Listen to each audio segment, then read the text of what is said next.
భక్తులకు శ్రీ వారాహి అమ్మవారిపై ఉన్నటువంటి అపోహలు తొలగించి విశిష్టత తెలియజేసేందుకు శ్రీ వారాహి మహారథయాత్ర ఈ నెల 22వ తేదీ నుంచి నిర్వహించనున్నట్లు శ్రీ ఆదివారాహి శక్తి టెంపుల్ ట్రస్ట్ ఉపాసకులు శ్రీ మహారుద్ర స్వామి తెలిపారు. స్థానిక జర్నలిస్ట్ భవన్ ప్రెస్ క్లబ్లో శుక్రవారం ఏర్పాటు చేసిన విలేకరుల సమావేశంలో ఆయన మాట్లాడారు. 22వ తేదీ నుంచి 28వ తేదీ వరకు మహారథయాత్ర నిర్వహించనున్నామని తెలిపారు. తొలి రోజు తిరుపతి పట్టణంలో ప్రారంభమై నెల్లూరు, ఒంగోలు, విజయవాడ, రాజమండ్రి, కాకినాడ, అనకాపల్లి వరకు మహారథయాత్ర కొనసాగుతున్నట్లుగా తెలిపారు. తిరుపతి మహానగరంలో జీవలింగేశ్వర స్వామి దేవాలయం ప్రాంగణంలో యాత్ర ఉదయం 8 గంటలకు ప్రారంభమవుతుందని అన్నారు. యాత్ర కొనసాగుతున్నటువంటి సమయంలో భక్తులు భాగస్వామ్యం చేస్తూ బిల్వ, మారేడు, యాప, జమ్మి తదితర మొక్కలను నాటుతూ భక్తులకు ఉచితంగా అందిస్తూ నాటిస్తూ విశిష్టత తెలియజేస్తూ యాత్ర కొనసాగుతుందని తెలిపారు. యాత్ర జరుగుతున్నటువంటి సమయంలో సాయంత్రం ఆయన ప్రాంతంలోని వారాహి మహాయాగం కార్యక్రమాన్ని కూడా నిర్వహిస్తూ కొనసాగిస్తామని తెలిపారు.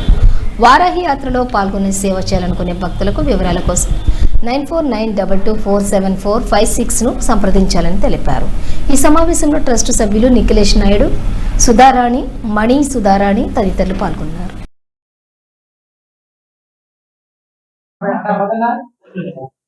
శ్రీ వారాహి అమ్మవారి రథయాత్ర మహారథయాత్ర నెల్లూరు అయ్యప్ప గుడి నుండి 6:30 నుండి రథయాత్ర బయలుదేరుతుంది. శ్రీ రాజరాజేశ్వరి అమ్మవారి గుడి దగ్గర ఈ వారాహి మహారథయాత్ర ముఖ్య ఉద్దేశము అమ్మవారి గురించి కొంతమందికి అపోహలు ఉన్నాయి.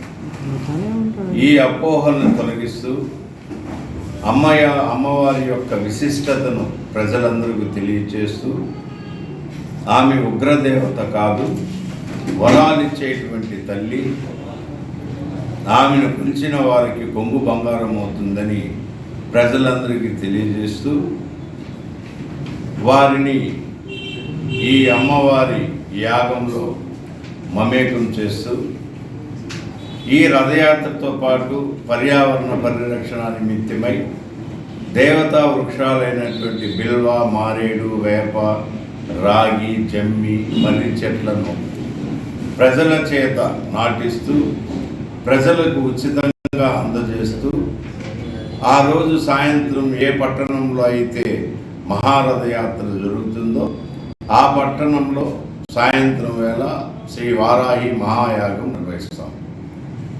ఈ వారాహి మహాయాగంలో అమ్మవారి విశిష్టత, వైభవాలు తెలియజేస్తూ కొనసాగుతుంది.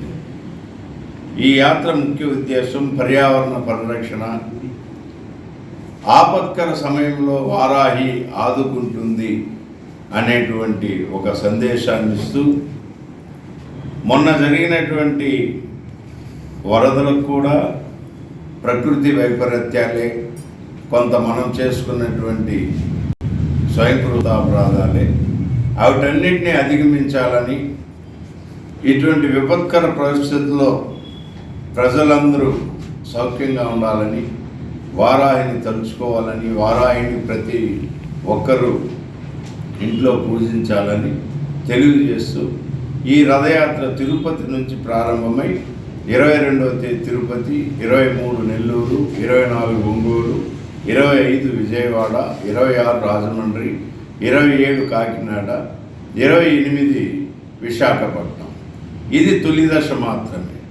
మలి దశలో రాయలసీమ ప్రాంతాలైనటువంటి చంద్రగిరి, చిత్తూరు, పలమనేరు, పొంగనూరు, మదనపల్లి, కదిరి, అనంతపురం వరకు ఈ రథయాత్ర సాగుతుంది.